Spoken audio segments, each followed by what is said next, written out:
Hi everyone, and welcome back to the Healthy Home Show. And today I have a very special guest actually. I'm speaking to Annie Scog, all the way from Australia.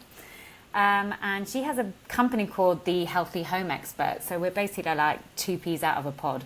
But Annie gets to really focus on construction a lot more. She's one of Australia's leading experts in building biology, especially on the new build side. So I'm really looking forward to having a really good chat with Annie and getting some great insights from her. Hello, Annie. Welcome. Hi, Charlie. Thanks for having me on. I'm super excited as well because I've been following you for a while and yeah, we've been playing a little bit of email tag and finally we're here. Exactly. So I wondered it's always interesting to hear people's stories of what got them into the work that they're doing now. And Mm. I know from your story, I think it was a poorly pet, if I'm correct in thinking. Do you mind just telling us about what brought you Yeah, into the work that yeah. you're doing? So it was a number of years ago now that one of our cat, we've got two cats, but our eldest cat got quite sick. And he was diagnosed with hypothyroidism, which is an endocrine disease. And then I've got quite a holistic vet. So once that he was diagnosed, and luckily we had a vet that was up the road that specialises in cancer treatment for that specific thing. I said to her, "Why do you think that happened?" And she said, "Well, I often find it in homes with flame retardants in furniture." And I was like, "Oh, really? Okay." And we were planning a renovation as well. So our house is in a heritage conservation area in Sydney. So it's about 120 years old, our house. And so I was looking at, how to modernise it, but also keep the same aesthetics, really nice aesthetics. And so we'd had our lounge made here in Sydney, right? So I just didn't think that had. I did a bit of research. It didn't have flame retard, so I started down the rabbit hole, and I found building biology, and I found the only Australian college that's government certified to teach building biology, and I started that course and I did the advanced diploma. And so I'm a certified mould technician, I'm a certified EMF technician, and obviously interior health as far and water, and then toxins in the home as well. And what I finally worked out was that we had installed some cheap PVC flooring in our sunroom and in our kitchen, just as a stopgap just to cover the tiles before we did the renovation, which was a number of years ago now. So it's taken a while to get to the renovation. And what PVC contains is plasticizers to make them obviously flexible. And they have things like dioxins and phthalates. People probably haven't heard of phthalates, but they're pretty toxic. And rather than a lot of people have heard of volatile organic compounds, but a lot of people haven't heard of semi-volatile organic compounds. So volatile organic compounds, VOCs, are things like formaldehyde, which you can smell, right? And they'll off gas. It's like that new car smell, those sorts of things that they will go fairly quickly. The SVOCs can off gas for years, and they don't have a smell. And so what will happen is they will get into dust. And so that dust, you can never get rid of every single piece of household dust in your house. And that particular room, my cat used to sleep in every day because it's a sunroom. And obviously he would have the dust on his hair and he would clean himself and he ingested that. Now, I can't prove it with medical science. I'm not a doctor. However, I'm pretty convinced. And he recently, when he got treated, he had a very big lump on the right-hand side. And more recently, and that was 3 years ago, and he started to have the same symptoms again. And it had seemed like the one on the left-hand side that was small has grown again because we're just about to move out for our renovation, but he has still been exposed for the next couple of years, which made me feel like a terrible parent. But he's been treated again and he's totally fine. He's back to his normal self. So soon we'll be out of here and we'll be finished with the PVC flooring. That's the one thing I would say to people is no PVC flooring. Wow, what an insane story! Because I think it's amazing that, like your vet basically worked that out. Because I find it Mm, incredible that these days no one even mentions flame retardants and the toxicity mm, about flame retardants and the fact that actually, well, here in the UK anyway, we're obliged to put them into kind of sofas basically, which are all coming into all our homes and basically making our air quality toxic. So I find it like amazing that your vet should put that together, whereas medical professionals basically can't even do that for humans, which is bizarre. I So know. I mean, she sounds like an amazing vet to me, Yeah, but she's it quite a is. holistic vet, and what I like, she's like a little family practice. It's not a huge, big vet, and I love her. So yeah, so I thought that was I have her to thank, Yeah. for yeah, for the route I've taken. Great. And how then did you move on with your kind of work then? Obviously, you took a deep dive into these kind of toxins within our Yes, environment, yes. and but you specialize more on, creating homes, building new homes. So is there anything particular that you have like discovered along the way that you think is quite groundbreaking in the way that we actually build homes? Obviously, I mean, you're in Australia, but I'm assuming there's no humongous difference in the way that you guys build homes and that we build homes. Well, there is with climate. So I guess so when I did the advanced diploma of building biology, there were two modules in it around healthy building materials and building a healthy home. So that was two of the modules, and that was obviously along with the EMFs and the mold and the air toxicity as well, the toxins. I was super interested because we're doing the renovation and because I'm quite practical, and I've just actually gotten my grandfather's death certificate, and I found this is a grandfather that I hadn't met. I found that he was a builder and slash chippy. So I thought, oh, that's why I'm a frustrated builder. So that really really interested me because that has, especially with the flooring with our cat Smokey, because that impacts a lot of people, and it's sort of a far-reaching issue. So after I did that, I started doing the building biology new build consultant in America, and I've done a bunch of building science certifications as well. I've done a certificate of sustainable design with the Boston Architectural College, which was really interesting again. And with the Building Science Institute in America, I'm a WUFI certified. So if you don't know what WUFI is, it's hydrothermal software. You probably know that. That's super interesting. No, I haven't heard of that. Oh, okay. Well, so I'll get onto that because Yeah, I do want please. to answer your question. And I'm a certified passive house designer because I was super interested in what that means as well, for people. So to answer your question, there is a difference because your building should really be built for your climate zone.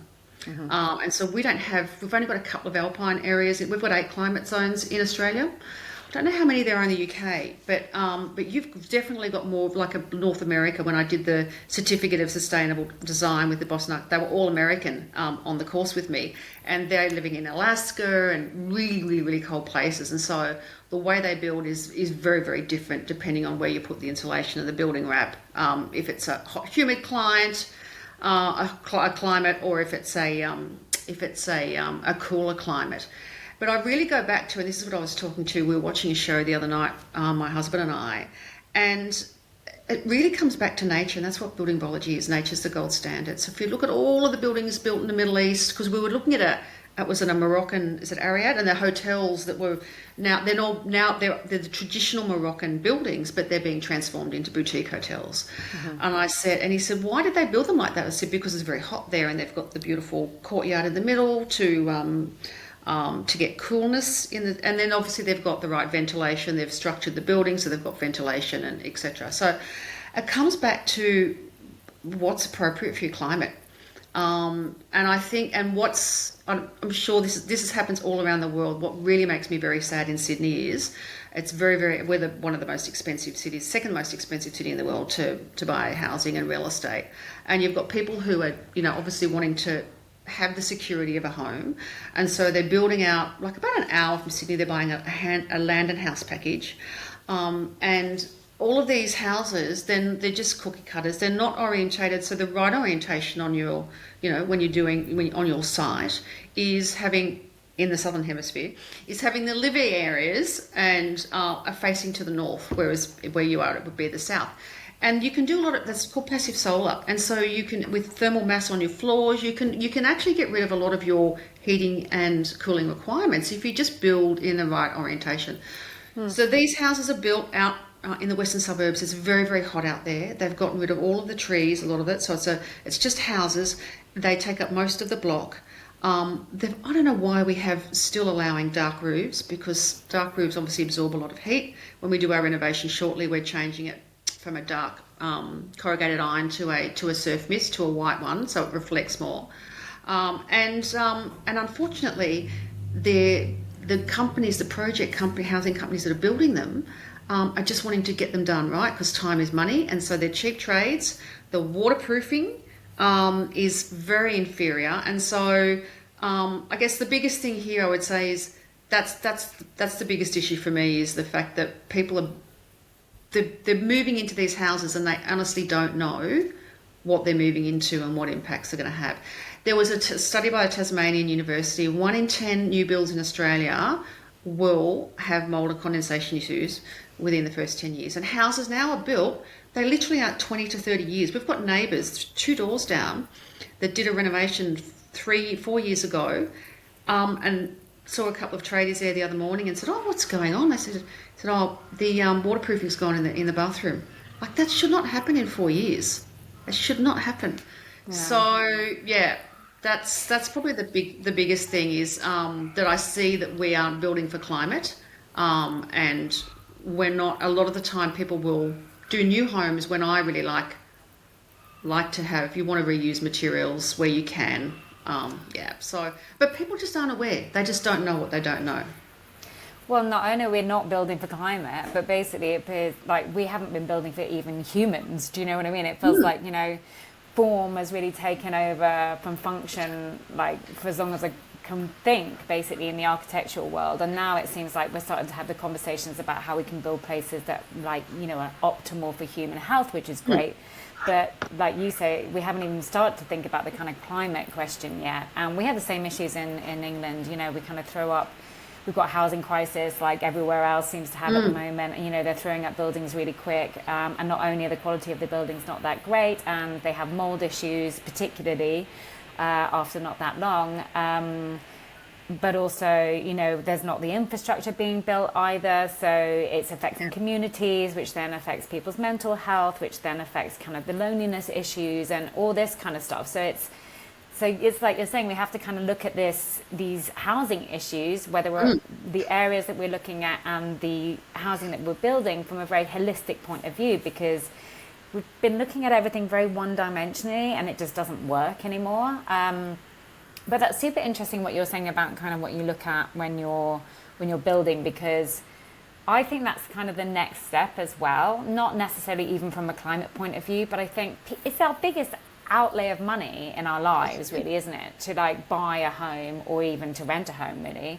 And it always fascinates me basically that we get longer to choose a pair of shoes than we do to actually choose a home normally, because I don't know what it's like in Australia, but in England we get like 15 minutes with the estate agent, you're around it and I kind of having a look, trying to remember what you've seen, and then you've got to make a decision on whether that's going to be your home, and you haven't even looked at the light, you haven't even looked at whether you've got noisy neighbours that are keeping you up all night, you haven't even looked at sort of things outside the home, which I like to talk about, are you near a golf course, or are you near a farm that's still using pesticides? I think that's part of building well. Yep.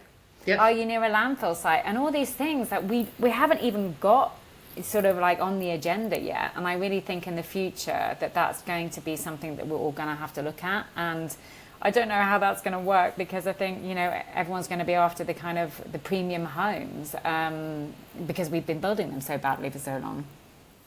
Yeah, and when you talk about quick homes, one of the amazing things when I talked about before was I'm going on a natural building weekend on the long weekend, and we're building a straw bale house.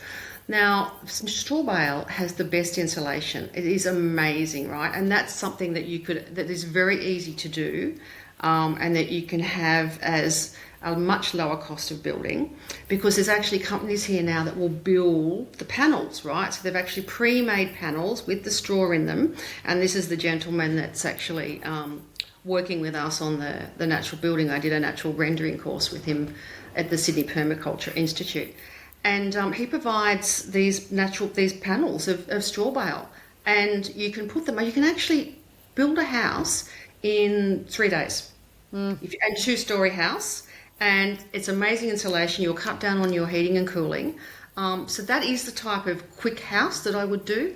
I wouldn't do a lot of the other housing that they're doing, but there's so much red tape and regulation, especially here in Australia, and our local councils as well. So people, they could easily build a tiny house but it's so regulated that people can't even build a tiny house or have a tiny house on there, or they've got a caravan, they have to move it every 30 days.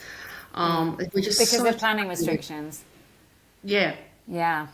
Yeah, I mean, we have the same problem here. I mean, everyone's trying to kind of lobby government basically to loosen up planning restrictions a bit so that we can build temporary accommodation really to house, I think the governments in London, the local councils are spending sort of ridiculous amounts, like £4 million a month or something, just to kind of house people in temporary housing. So, people are trying to get the government to kind of loosen up their kind of planning regulations a bit, but then, I don't know, there's so much NIMBYism as well, isn't there? Like, not in my backyard, because people don't want all this building and kind of like temporary housing to go up where they live. But it's a difficult one. We all kind of need to really come together and work out a solution. Yeah, 100%. And what people don't realise is 1 in 4 people can't produce antibodies to fight mould. And so that's why some people have such a terrible time. And if they have this exposure, I mean, it's just such a horrible thing. And then they get gaslighted by medical professionals about what they have and what they haven't got. And it's just a really terrible thing for a lot of people. Yeah, so that's a really good point, actually. And before, I really want to go back and ask you about the thermal control that you were talking about. But before we do that, actually, I just wanted to discuss the mould kind of issue with you a bit, because obviously it's one of our biggest issues that we have in England. Not so much in Europe, I wouldn't have said, but definitely in England. And as you say, people are becoming more and more aware about the kind of the prevalence of mould in their properties. And of course, there's changes happening in regulations, in renters reform bills, and landlords are having to pay closer attention to mould. But then sometimes the conversations aren't that helpful, because tenants, for example, will put all the blame on the landlord, when actually sometimes the landlord doesn't have any control over how that building has been built, or maybe doesn't even have any control over the management of the outside of the building, because sometimes that is down to the head leaseholder. And so it just can get the whole argument around who should be maintaining the property basically so that it doesn't have mold is complicated enough before you even start speaking about the health issues. And then I'd love to ask you this question, because I think people think I have a bit of a tinfoil hat when I talk about this, but I've seen lots of research. It was Dr. Magda's research some time ago, I think, that was looking at basically how mold grows exponentially quicker when it's in Wi-Fi radiation or when it's exposed to kind of EMF radiation. So, I mean, if that's true, which it looks to be from her research, then it's no wonder that we've got so many problems at the moment, because they've just rolled out the kind of 5G Wi-Fi everywhere, and so you can't really escape from it. Yeah, well, when you get oversensitized to EMFs, it's just similar symptoms to when you've got CIRS, which is chronically inflammatory response syndrome. So with mold, when you do a mold assessment, I mean, mold is everywhere. There's millions and millions of mold, and it's not all, and only about 25% of it is alive. So even if it's dead, it can still be if it's not the right type of mold, it can still be dangerous. You want to have, when you do a mold assessment, you'll go into a house and you'll do an air sample, and you'll do one outside first. You want to have the same genre of mold on the inside as to the outside. You want to have less of it on the inside, because it's everywhere. It's nature's greatest decomposer. The problem is when things get water damaged, there's 4 or 5 molds that are particularly bad. Stachybotrys is that really bad black mold. And so if anything's wet for over, it needs a couple of things. It needs a food source, and it needs moisture. And so when it, after 48 hours, that's when mold will spawn, right? If something's been continually wet for 48 hours, that's when you'll have that problem. So whenever you have a mold problem, you want to understand the source of the problem, where the water's coming in. Now, just interesting, I will get back to the Wi-Fi thing, but when you talked about who's at fault, as humans, when the way we go about our daily business and, living our lives, we produce litres and litres of water, of moisture into the air ourselves, right? So if these tenants, if there's not proper ventilation, that's something that they would need to look at as well. By having the kettle on, by not having the right exhaust fan in the bathroom, by not exhausting the moisture out of the bathroom externally and not internally, by by hanging wet clothes inside, which I know is, really, really tough. Apologies, that was my cat doing a quick, quick visit. Is that Smokey making No, an appearance? That's Bonnie, the other one, the rag doll. She's a bit younger.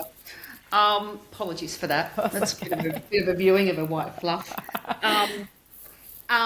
And so people have to alter their behaviour as well. So I think it's a combination of all. And I haven't read Magda's. I have read some of those studies, so I'm not an expert on that actual premise. But I will need to go and have a look at her. But yeah. So, I mean, because I speak to people quite a lot these days, basically, who ask me questions about mould and what they should do and, what actions they should take. And obviously, like you've just suggested, it's really important to kind of look at the source and then kind of deal with that first before you deal with anything else. But yes, behaviour, I think human behaviour in these spaces is really important. And for some reason, I mean, we don't always have the weather in England, so sometimes in urban environments, obviously, you don't necessarily have a garden, and so if you don't have the little bit of outside space to be able to kind of hang your washing, sometimes that's a bit of an issue. Oh, I totally get that. Yeah, I mean, in London, obviously, you don't have especially in winter, you've got not a lot of daylight during the day, but having a dehumidifier would be really important then. Yeah, I agree, but also I can't help feeling that sometimes one of the issues is the fact that we've concentrated so much on energy and energy conservation and don't open the windows because you don't want to let the heat out because you're paying so much money for it in winter, that we have got away from this kind of natural ventilation that we would have done, though our ancestors would have done, and even our grandmothers, of kind of like opening the windows every morning and just letting kind of the air exchange happen in your bedroom or your living room or wherever. I just feel like there's a kind of an attitude that we have to kind of save energy and save heating costs beyond all measures, and that's maybe not helped with the kind of mold issues. Yeah, and that's I mean, I love passive house as a concept, but you can still have toxins in materials trapped inside. When I did my passive house certification, they touched on toxins and internals, but they didn't really go into a lot of depth. And so I'm a big believer in opening windows. And there's no way that we could actually make our house passively tight anyway, because we'd have to put the insulation on the outside, and we're not allowed to do that because it's in a heritage conservation area. And so it's not practical and feasible for everyone to retrofit a house like that. But definitely, as long as you're not near a very highly polluted road, you wouldn't, if you were, you wouldn't open it in peak hour times, but definitely, absolutely, having the right ventilation, that's part of the natural building and orientation, right, is having that cross breeze and being able to ventilate. And the other thing too is when moisture will travel, and then it'll always want to equalise, right? So say for example, you've got your wardrobe in winter, and you've got your heater on. Hang on a second, Taffy. Sorry, my dog is wanting to talk to my cat. So you've got your heater on in your bedroom, and you've got your wardrobe, but your wardrobe's not getting any of the heat, and so there's a temperature change, right? And so what will happen is then you might get mold growing on your clothes. And right. So there are things, because you want to regulate the temperature. So there are things that you can buy, like a damp rid. So it's a rod. It looks like a fluorescent light rod, and that you can actually install in your wardrobe, and you can plug it in, and it warms up your wardrobe. So it just keeps it at the same temperature, and so then you will less likely to have that issue with having that mold on your clothes. Oh, that's really interesting. I've never heard of that. Yeah, that's great. So before we move on from mold, because I know that it's not the most glamorous of subjects, but I think it's really important to talk about it. Is there one recommendation that you would make to people that can really change, whether they're getting mold in their house or not, or one recommendation that you would make to their kind of lifestyle maybe that would prevent that? Well, first of all, the most important thing I'm going to say is for people from a health perspective, if people are starting to get effects, if they need to get out of that situation before it gets rectified, because 1 in 4 people can't handle it, and they will likely get quite sick. The other thing is really look at if there is water intrusion, you need to find the source. You need to stop the source, because you can't paint over it and pretend it doesn't exist. If there's an actual if there's a waterproofing issue. The biggest thing I would say is just being able to watch, it's challenging in the UK, but being able to watch how much water you put into the atmosphere, because people aren't aware of that. So having the right ventilation, so when you have a shower, having that exhaust going and having it venting outside. I've given you more than one here, I know. No, that's fantastic. That's fantastic. The kettle, everything, like even breathing, we expel moisture into the air. So it's for people being aware of that. And probably the worst is hanging wet washing inside. But I get that that's a challenge in the UK, right? Because if you're in an apartment, and and also you can get dryers obviously with your washing machines, but again that's a real kind of tax on kind of energy consumption within the home, and it's not the most kind of sustainable thing to be using. So it's difficult, isn't it? So you can get a condensing dryer, which basically takes the water out, which is what we've got at home as well. And I did want to answer your question on Woofy. So Woofy is a German product, as the Germans always make amazing things. It's a hydrothermal software. So basically what you do is you plug in the different elements of the building envelope. And in Australia here, we've got a mould index. So they have actually, the National Construction Code have actually, done some work here. And they've mandated different building wraps in different climate zones. And they've improved the waterproofing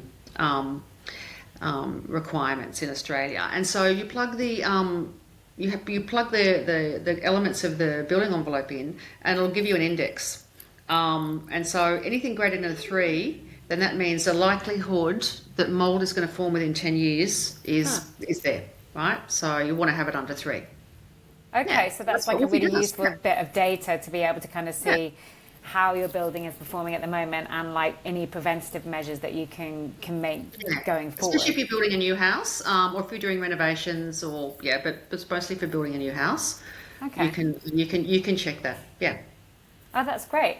And then in terms of like other elements of thermal control, are there any other ways that you can kind of make changes within the homes? I'm thinking kind of windows or any other kind of elements that they can change apart from windows and insulation and things like that will kind of help with energy consumption and thermal control? Well, yes. I mean, obviously you don't want to have thermal bridges, right? So you don't, because even a thermal bridge is when part of that area gets cold, right? So if you've got aluminium windows, they can get very cold, and then they can attract moisture and condensation. Even nails and studs nails in the studs can do that. For energy consumption, I mean, look, what we're doing here in Australia with our renovation is putting low E glass on, because actually our orientation of our house is not that great. So it's north at the front. We've got a big bullnose veranda because it's a Federation house, and then at the back it's west facing and it's south facing, and so west we get a very, very hot sun, and so the back of the house when we put the second story on is going to get a lot of sun, and so the low E glass will actually help block a lot of the rays coming in, and then it'll keep the heat within the house.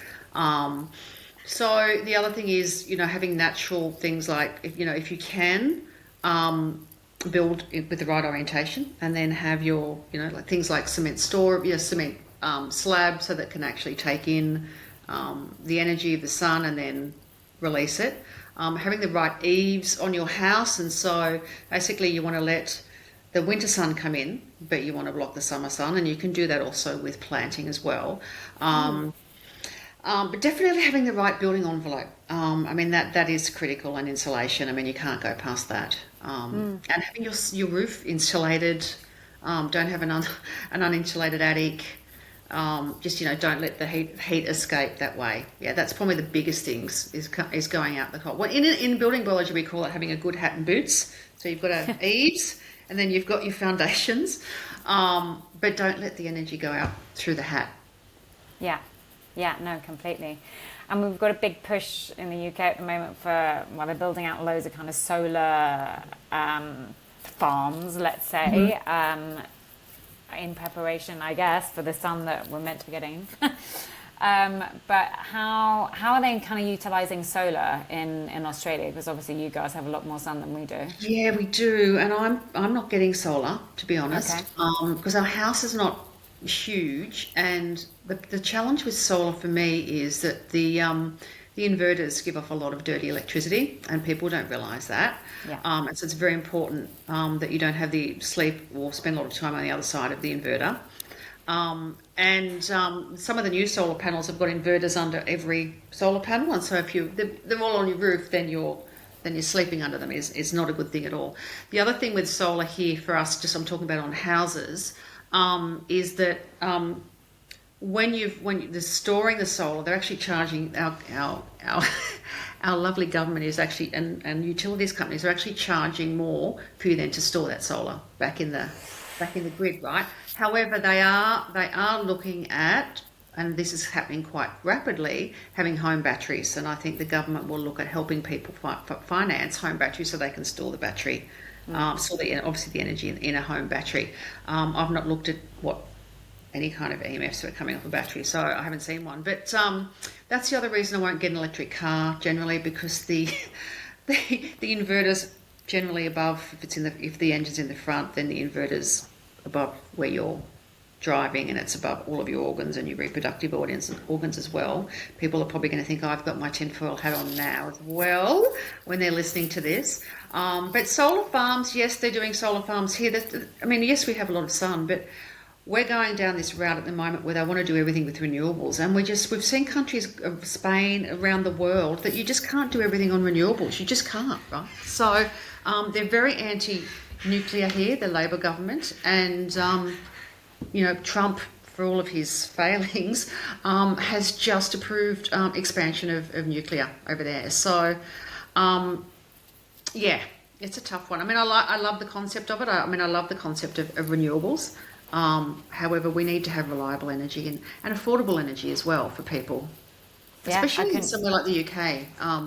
And that's the other thing too. When you've got a properly oriented and insulated house, your reliance on heating and cooling externally or through mechanical means is a lot less. Yeah, absolutely.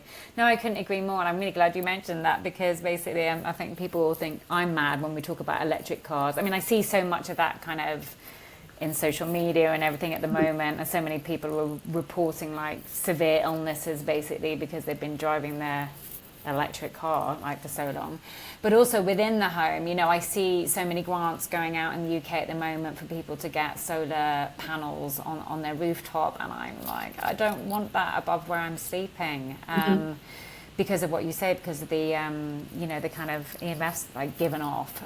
But also when I'm in Spain, they're quite lucky because normally they have a bit more land potentially.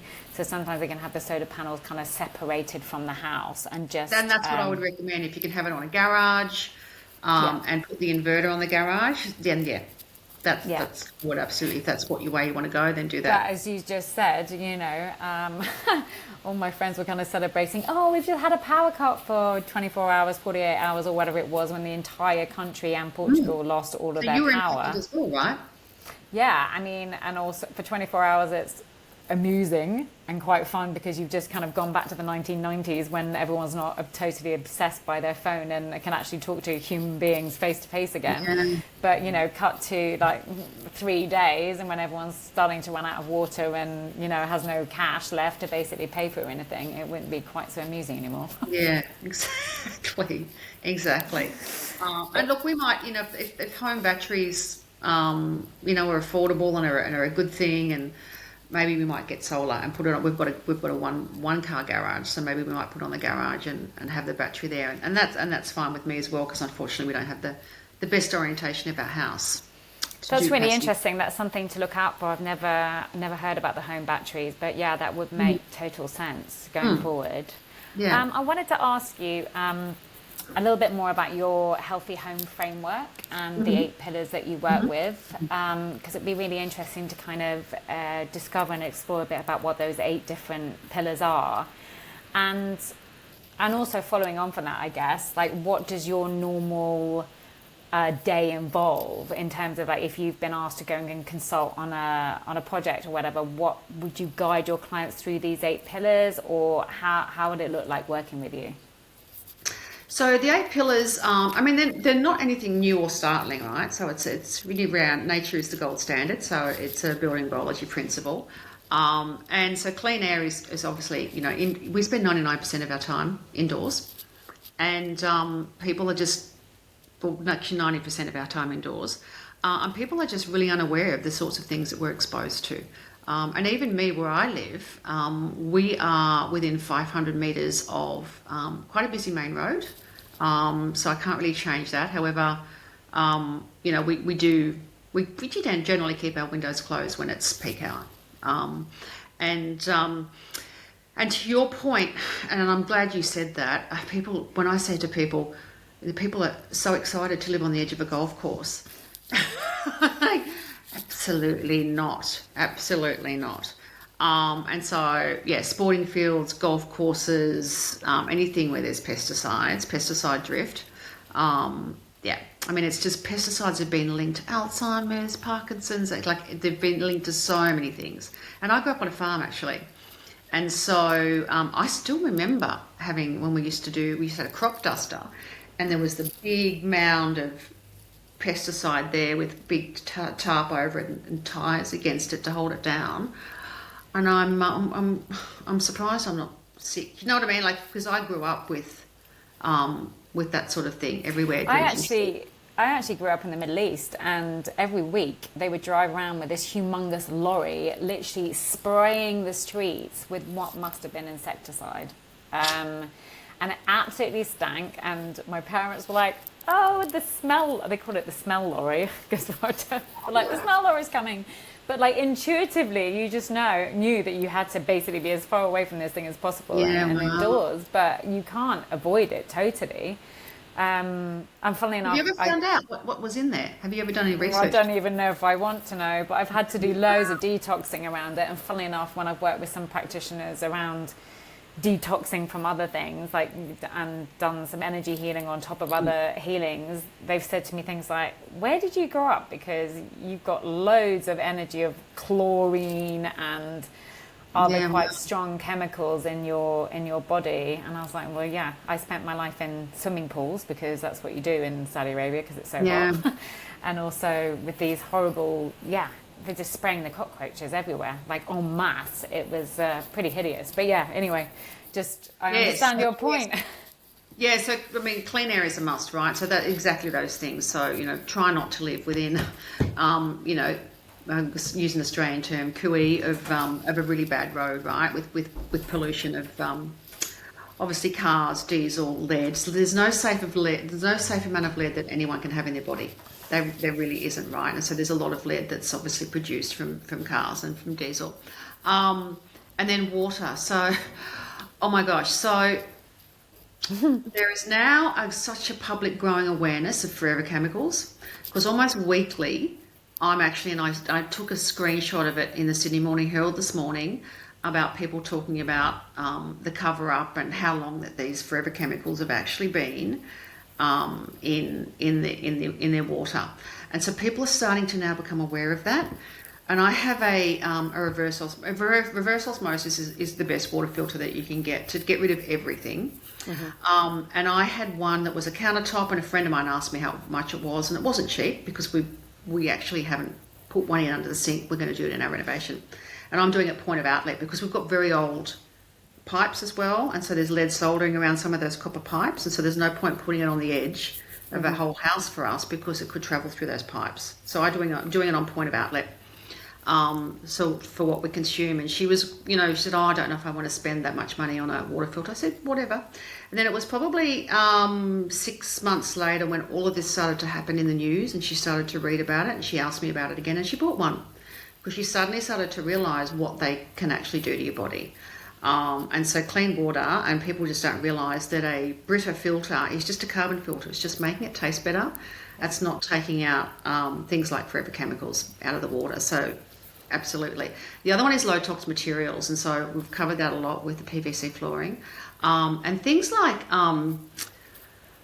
Well, I mean, all of your joinery, flooring, flame retardants, and even the flame retardants in children's clothing, like kids' pajamas and things like that, right? I mean, it's just people have just got no idea. I literally just did a podcast on that actually. I literally interviewed a lady called Carly who her story was about how her kids are getting ill all the time, and basically after years of kind of exploration she realised that they were getting ill because of the chemicals in the bedding, in the kids' bedding, Yep. basically, Yep. and which also are likely in their clothing. Do you know what I mean? And they banned formaldehyde and other things in textiles in France recently, but you know they're going to be in circulation for years and years to come. Because just because they ban something instantly doesn't mean that you're not going to find it in, I don't know, second-hand shops or hand-me-downs, or you know, it's still in circulation. So it's very. Well, yeah. This is And it's the kids' reason they've got bedding. chemicals, because they just don't break down. They don't break down. And so they are there. So they're in polar bears. I mean, they're everywhere in the earth, right? So we have a doggy beach about 800 metres from us. Like we're just right near the water in Sydney Harbour. And twice a day I walk along that doggy beach with my dog at low tide, and I pick up all the rubbish, because every little bit of plastic that I pick up is going to be one less piece of plastic in a fish, or Yeah. something that shouldn't really should be able to enjoy their natural environment without all of this pollution. And so, yeah, your fabrics, your I mean, you focus on interiors, right? So even the paints, things that can make an absolute difference with paints as well is, and when we're talking about regulating moisture, are things like lime, like Venetian plaster and lime plaster and lime wash paints, because they're not only antimicrobial and antibacterial, but they're hygroscopic, and so they can take in moisture and then they can let out moisture, and so they help regulate the humidity in the home. And so it's an amazing thing, lime. And I did that when I did that natural building weekend probably 2 months ago with the rendering, and we were rendering with lime, and it's just such a beautiful material. And so that's definitely the interiors, and you know, down to your fry pans and all of the toxins in non-stick fry pans. So I mean, that there's a big thing to talk about that, about, you know, interiors as well.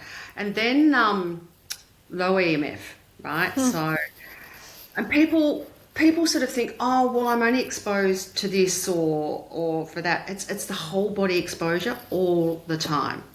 So it's your Bluetooth. People don't really understand the magnetic energy that comes off fridges, off dishwashers, off induction cooking. So I made a conscious choice in our renovation that we're going to have a very kick-ass extraction fan. I'm going to have gas, because the magnetic energy that comes off induction cookers is quite significant, and I would not have a pregnant woman standing in front of that for half an hour cooking.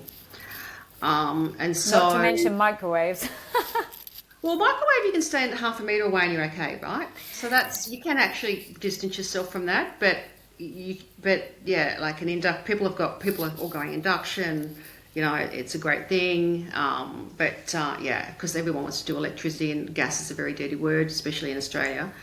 And so we're also looking at hardwiring the internet in our house as well. Not that everyone can do that, and but definitely low EMF, because. And we've also got a tin roof, so we're going to be doing surf mist, as I said. So that actually can help reflect some of the radio frequencies from towers by doing that. But then also you want to be really careful that you don't have a steel frame, and then you've got Wi-Fi in here, and then you end up living in a Faraday cage. So I think that low EMF is something that people would probably look at last, but it's probably significant. And the biggest thing, if I'm talking low EMF, is in your bedroom, because that's where you sleep, and you just want to get rid of everything. Even I won't be having any metal coils in the springs, like in a bed, or metal frames. When we do the reno, I'll be doing careful wiring in the house so that I'm not having wiring there. There's no tech in our room at all. No phones are charged in our room. No phones stay in our room. So it's a tech-free zone. And you especially don't want to be on the other side of a smart meter or an inverter when you're sleeping. So if it's one thing about low EMF, I would say in the bedroom, you can reduce that, because that's where your body needs to restore and sleep as well. So yeah, I'm a bit militant about any technology in the bedroom, basically, not just from the kind of EMF and Wi-Fi radiation kind of reasons, but also just because, you know, the effect that kind of the blue light from the technology is having on your pineal gland and on your sleep. But I'm really glad that you mentioned about the metal beds because that conducts as well. So I can really notice the difference when I'm sleeping in my wooden bed as opposed to when I'm sleeping in metal framed beds. But I actually, in my own bedroom, funnily enough, I looked at painting all the walls with a kind of Wi-Fi blocking paint and then doing the windows to sort of create a kind of Faraday cage. But then I did away with that in the end because I think I became too paranoid that there was going to be some gap somewhere. And as you say, I was going to inadvertently basically create some kind of like vortex somewhere that made the whole thing worse. So in the end, I went for like an EMF bed canopy because I felt that A, I could move that with me and it was more versatile if I kind of moved around. And B, I was probably then less likely to create some kind of inadvertent craziness, sci-fi craziness, basically. 100%, and I'm so glad you did that because intuitively you knew that. So the biggest thing I will say to you and your listeners when we're talking about those kinds of, you know, paints, clothing, curtains as well, is that you need to have an EMF assessment first. You need to understand what the exposure is to the different frequencies and radiations in that bedroom and then test the material to see if it makes a difference. Because if you don't do that, if it might not make a difference at all, right, you could be doing what you said and actually making the situation worse and exposing yourself more. So that would be my biggest recommendation is don't paint, don't do anything like that. I actually quite like the canopies, and if you feel like you're getting if you feel like you're resting better with a canopy, I like the canopies, but putting whole walls of paint, and especially if you've got Wi-Fi in the house as well, right? You could be making the situation work. You always want to get an EMF technician in there to actually see what the exposure is, then test the material and see if it makes a difference, because also the placement of the material will make a difference as well, depending on the frequency and the type of EMF it is as well. Yeah. Yeah, so that's super important. Yeah. Well, let's hope I'm doing the right thing. Anyway. Yeah. But I was going to ask you. Go on.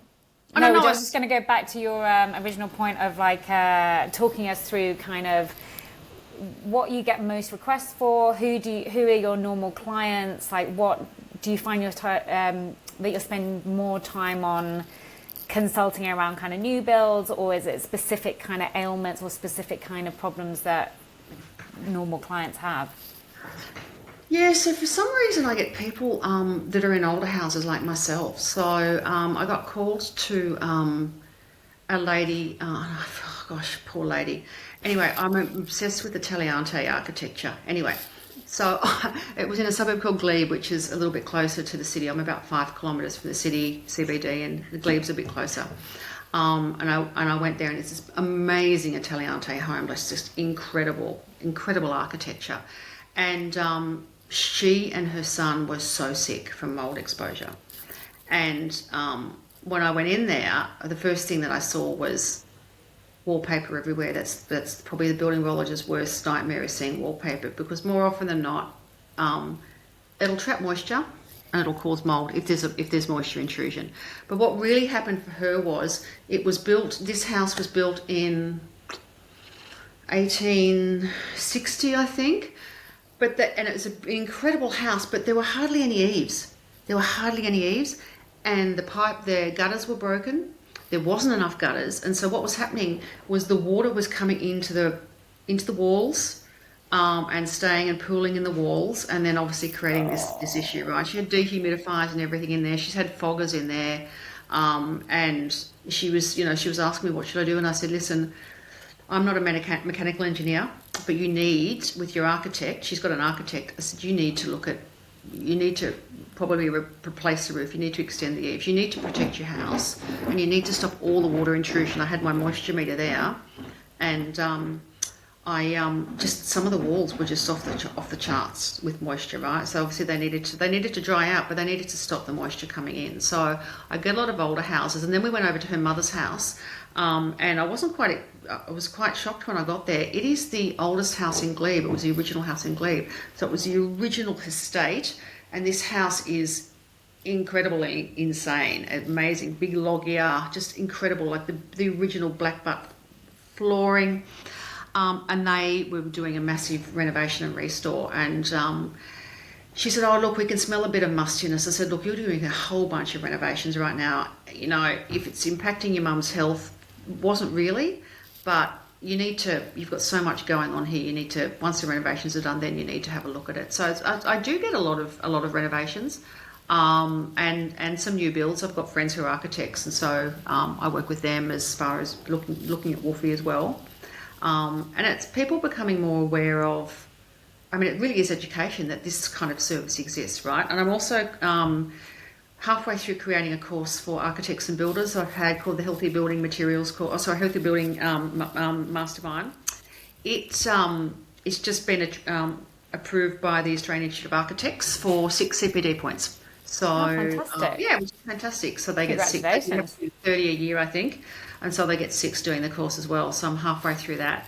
And so that's another way of creating awareness as well. So the more that we can educate architects and builders, that then can go and educate clients, because I can't do it by myself, and there's not very many of us. We can't do it. So it's about empowering, the greater community and the awareness of the greater community. I've also created a company called the Transparency Movement, which will be a not-for-profit, and I'm wanting to fund women in trades out of that. And that will be my platform to advocating and lobbying for transparency in building materials in the industry. I love that. Yeah, that's my that is my mission, is to transform that. And so I'll probably be blocked and by a lot of people because of by manufacturers, right? Because they don't want to have to be held accountable. But the more people are asking for it, it takes a movement from the consumer to ask their builder and to ask their architect, "I want to know what's in this building material. I want to know." And then the architect approaches the building manufacturer, the product manufacturer, and says, "Well, I want to know what's in that. My client wants to know." And so that starts the movement of, because you've got safety data sheets, you've got master safety data sheets, and they're very technical and they're quite long, and it'll talk about the toxins and the exposures in there, but people can't read them. But there's a lot more information coming out now. So so it's called the Common Material Framework, and so there's an organisation that's actually pulling together all of the different databases globally, and you'll be able to plug in and actually see, what makes sense of it in more of a layman's terms of what's actually in that building material. So it's amazing. So you've got someone's vote for confidence just happened there. I know. And so I'm a Living Future Associate as well, right? So this is Taffy saying hello. I'm a Living Future Associate as well. So I mean, and what I love about that Well Building Lead, Living Future, I mean, they've all got certain elements and requirements for low toxins. I'd like some of them have more. What I love about Living Future is they have the red list, which is you absolutely must avoid. And I think that the more people, I think that's probably one of the things that we don't do as well as the UK. I think that what we tend to do in Australia is we follow the Green Building Council, but that's really about energy efficiency. It's not really, they're not focused on, and that's why there's a bit of greenwashing, right? So people think, oh, it's an eco house, it's a greenhouse, it must be healthy. But that's really around how much power you're using and energy, what you were talking about with energy efficiency. It's not really focusing on the internal health aspects of the home. And so some of the big organisations will do a well building, or they'll do a fit well as well, which is great. But when you're talking about people building as a residential building, they really are following the regulations of their basics, which is energy, and making sure they've got the right energy, which I think is great. And then they're just following the requirements that the government has for that, and not necessarily things that are going to be healthy for them internally as well. That's super interesting you mentioned that, actually, because I never considered, when I did my WELL certification training, or for the WELL standard, we looked at loads of different typologies, but we didn't necessarily look at a new build. So that's definitely interesting that you're providing that kind of resource. And as you just said, I think it's really important that to not only try and increase awareness basically for normal people or people who are kind of building their homes or living in homes, but also to try and target government policy and changes there, because we have to hit it on both ends, because at the moment nothing seems to be changing or moving fast enough. So I think, yeah, there's a combination there, right, of like changing policy at the top, and also increasing awareness for everyone who's living in the buildings. But and as you mentioned, there's loads of greenwashing happening. In fact, I was at the Clerkenwell Design Week last week in London, and we were talking about this very fact. In fact, one of my friends is starting up this thing called the Biophilic Design Source Hub, I think it is. Oh, fantastic! Yeah, so I've got biophilia in one of my key. Yeah, I mean it's incredibly important. Yeah. Yeah, another resource which would be really valuable, as you say, to developers and interior designers and architects, basically, because I think they are crying out for it. But as you say, there's so much greenwashing within the industry that it's really difficult to know and have the time to do, you know, like diving deep into all these kind of like spreadsheets and stuff to make sure, even if you've got the kind of training to be able to kind of, you know, translate those. Yeah, 100%. And when you talk about biophilia, so I talk about biophilia and I talk about natural light as well. And when we're talking about the circadian rhythm, I mean, the best thing to reset your body clock is going out and watching the sunrise. We need natural light in our houses, and the way that our Federation house is built, because we've got that very narrow. It's a freestanding house, but one wall practically has got no windows, right? So we're putting some more sunlight, you know, some skylights in, which you have to be very careful with waterproofing because they're notorious leakers as well. But definitely natural light, and then having access to it's the human condition, right? Forest bathing. I mean, I just feel so much better when I'm out amongst nature. I grew up on a farm, so you know, that was very natural to me. We've got a massive, big old park. That's a couple of hectares up the road from us, which is incredible, and I always feel amazing when I walk through it with my dog. But having that access to natural outdoor environments and having, you know, it's free and it's simple, but that's really incredible for human health. It's really important. Yeah. I mean, I think the faster that we understand... I was going to say that I think the faster that we understand how connected we are with nature, and that, you know, looking after nature is looking after our own health, 100%. then the better we will be, because we've just seemed to become so disconnected from that idea, which just seems basic to some of us. But unfortunately, you know, people living in urban kind of environments don't have that access anymore and feel more and more disconnected from nature. But I was going to ask you about geopathic stress living. Yes. You mentioned that, I think, on your website, and funnily enough, where I am in Spain at the moment, they have geopathic stress consultants, which is something I haven't really come across in England very much, but they definitely do it here, and look at, you know, whether there's water running underground, basically, that's causing any kind of radiation that's going to affect your health and where you live. So I just wondered if you could explain a bit more around what you consider to be a geopathic stress living, and whether that has any association with how they work with it here in Spain. Yeah, I'm sure it's exactly the same thing. It is worldwide, and you will find, though, if you start looking at it, there's a lot in the UK, and these beautiful old dowsers are out there and looking at the plinths in Scotland, and they're assessing the magnetic energy coming off these beautiful plinths. There's some very old English guys that you'll find on YouTube. It's incredible to watch them, right? It's really incredible. And the UK has got some amazing ley lines. I mean, not all geopathic stress is bad, right? So it is the natural radiation of the Earth, and we vibrate at a similar radiation, right? So there's a few different things. When you talk about water, and this is why a lot of people don't know, obviously, and haven't heard of geopathic stress. It was one of the electives that I did with my course here in Australia. And the other word for it is geobiology or geomancy when you're a practitioner. Okay. So would you, just to clarify that, would you consider then that, so is it the same as the energy ley lines, is the same as geopathic stress? Oh, okay. Yeah, ley line is part of geopathic stress. Yeah. Great. So you've got negative water courses. So when you talk about water courses, you can have negative water courses. There was actually a study in England. I need to dig it out. They did a study of, I think it was about 100 cancer patients, and I think pretty much all of them were sleeping above a negative water course. So that's a really interesting fact. People are probably going to think I've got my tinfoil hat on, but it's really interesting. It's been around since the dawn of time, geopathic stress. And as I said, it's you've got the Hartman and Curry grid, you've got ley lines, you've got negative water, you've got water courses, you've got you've got fault lines as well. And it's but back in the olden days, centuries ago, people would, when they go to a new piece of land, they would look at where the cattle and the sheep gathered, because they didn't like negative energy or geopathic stress, and they would build their house there because they knew that was safe. So and then if you're at home and you're interested, dogs don't like geopathic stress either, but cats do. So if cats spend a lot of time somewhere, it's more likely to have geopathic stress. And there's a lot of churches that are built on positive ley lines.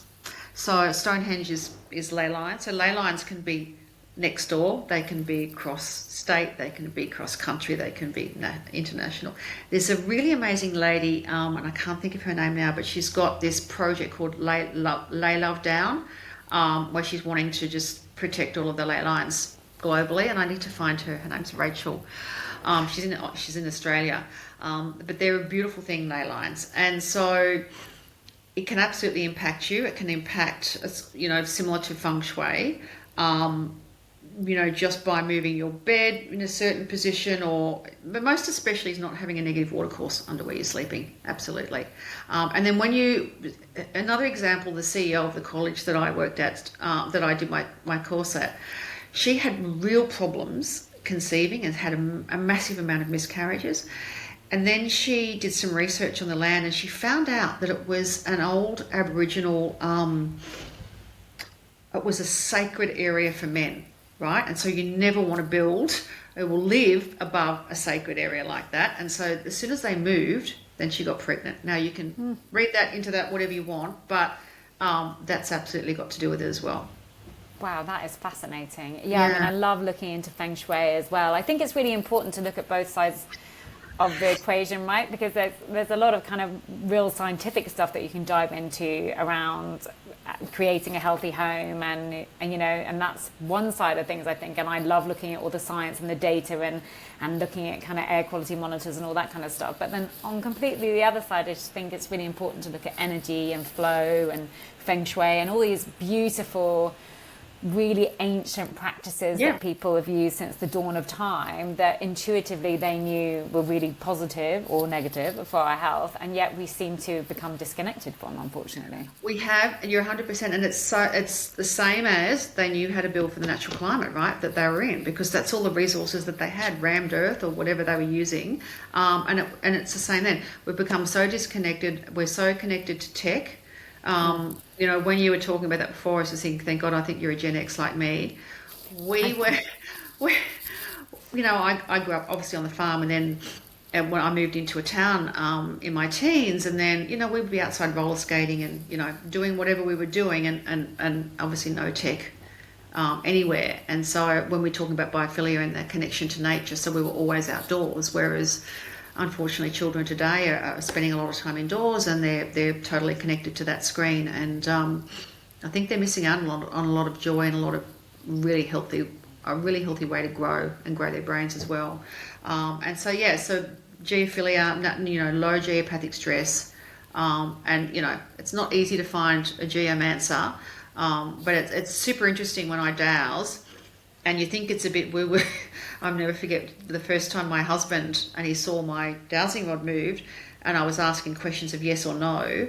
He's like, "Oh my God, that's amazing!" And it really is. Anyone can do it. Really, anyone can do it. It's a natural, intuitive thing that your body can do.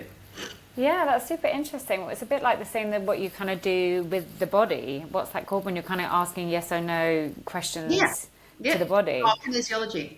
Yeah, exactly. It's just like an extension. I suppose if you see the home as an extension of your body anyway, it's all part of the same thing. We're all one with nature, and nature is one with us. So fascinating. Yeah, connected beings. I know, exactly. Well, before I let you go, because I'm conscious of your time, I just wanted to ask you as a parting question, really. What areas then are you looking at that think, I'll repose that question.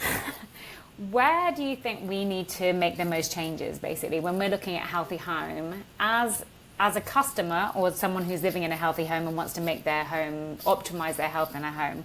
What areas or big changes can you make for maximum effect? And also a follow-on question to that is, and where do you think we need to lobby government for changes the most? So basically changes in the home and changes in the government. So it depends on the home. Really, that's a very big question, right? Okay. So it depends on which climate zone you're in, depending on how the home's built, and what orientation it is. And so I guess the biggest thing is to have, nature's the gold standard, right? You want the air inside to be similar to the air outside. You want the same genre of spores to be the same inside as outside. And so, I mean, like a fresh, airy, light home is probably, and not everyone can have that, right? So the biggest things I would say is, if you've got, paint, lime, any kind of lime wash, if you can use paint, really get rid of anything that's toxic like PVC. What's brilliant, which I really, really love, that's got no formaldehyde or anything, is IKEA. IKEA's great. It's actually one of the, I'm actually putting IKEA Pax wardrobes in to our reno because it is, they are doing amazing things, and it's really, really affordable, right? So if people want to do the budget route, I would absolutely we've got a product called Caboodle here. I don't know if you've got the same. It's sold by Bonnie's here. They've got toxins, formaldehyde all through their joinery, whereas I would get an IKEA kitchen and they're very similar price. Interesting. The other big thing I would say is get rid of carpet. My gosh, I can tell you now the amount of toxins and bacteria that's ground into carpet. Not even a HEPA vacuum can get rid of carpet. And the other biggest thing I would say is the cleaning. Right, house dust is an attraction for dust mites, and so dust mites are responsible for lots of allergies and for lots of ailments in children especially. So I would be using, and you just need a cloth, like a microfiber cloth and water, and you're dusting all the time. You use a HEPA vacuum. You have no carpet. You have rugs that you can wash, and you replace you air your bed out. You obviously wash your sheets every week. Don't make your bed. Actually pull the doona back so that your bed can dry out and air, and get rid of any mattress that's over 10 years old, because I can tell you now the dust mites are going to be right in there, and they're just horrible, right? And so old pillows, mattress after 10 years. Did that answer the question, do you think? That's a great answer, thank you. Yeah, I mean, I think that's one thing that we don't look at necessarily, is changing our kind of mattress and our bedding enough, really, because yeah, I mean, it does have an effect, especially the rise of allergies and asthmas and everything else that you see these days. It's super important. It's one of my pet hates. I just had to stay in a hotel like the other night when I was traveling on the way to Spain, and whenever I'm away from home, I'm like, why can I not sleep here? And it's not just I'm quite sensible to noise, because this place wasn't that noisy, but I realised it's that they've torched the bedding, and basically they've washed it in the most chemical stuff that you can still smell, all the chemicals basically on the bedding. And I don't know what happened. It's like since COVID, basically everyone's obsessed with like over cleaning everything, but it's really damaging, and I literally break out in kind of like skin rashes because they've used so many chemicals on the bedding. But yeah, thank you for those recommendations. Don't get me started on antimicrobials, because triclosan is just one of those really, really nasty things, and so I don't use hand sanitizer. I use soap and water. I don't use hand sanitizer, and the whole COVID thing with And then government. Look, I think it's going to be different in every government. I mean, while we've got, especially with EMFs, while we've got this whole dynamic of the conglomerates of telecommunications, I mean, we've got our local telco here. They've got a whole page on why 5G is safe, right?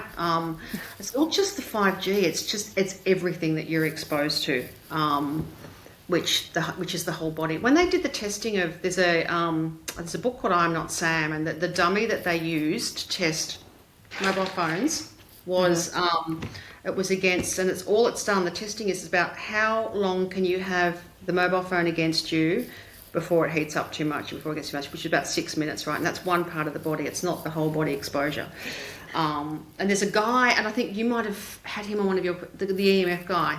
Amazing. I mean, he's brilliant, right? So the more that he can get out there, and it's going to take it's going to take a bunch of us to actually get out there and to spread the word. For me, in Australia, look,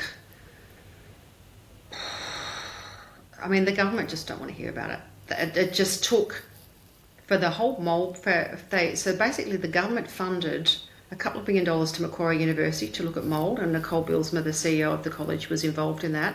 And then they did nothing with it, even with what they found, right? So until it actually impacts maybe them or their family or someone that's quite critical, right? I don't know if government are going to do anything. What I can do is use the transparency movement to have a soapbox and spread the word and get manufacturers to start changing, to lobby probably my local MP, but until a lot of them just don't want to know. So I'm sorry, I probably haven't answered your question because I actually don't quite know the answer to that yet. I'm still figuring that out. I mean, who does? I feel the same, really. I mean, we can only do our small bit, increasing awareness. And, one of my biggest pet hates at the moment is the amount of that water companies are not filtering our water properly in the tap system and are basically, contaminating the seas and contaminating our waterways, because it's just absolutely shocking. Not only does it destroy our environment, but it destroys our own health, and we're actually paying for the privilege, which just drives me mad. And the fact that the government haven't clamped down on that more and put more fines in place or just ban these companies from kind of working at all is... But then it's water, and we depend on it so much. And, it's the water treatment processing in Australia, right? It's chlorine, fluoride, chlorine, fluoride. It's all of the really bad stuff, right? So don't get me started on fluoride either.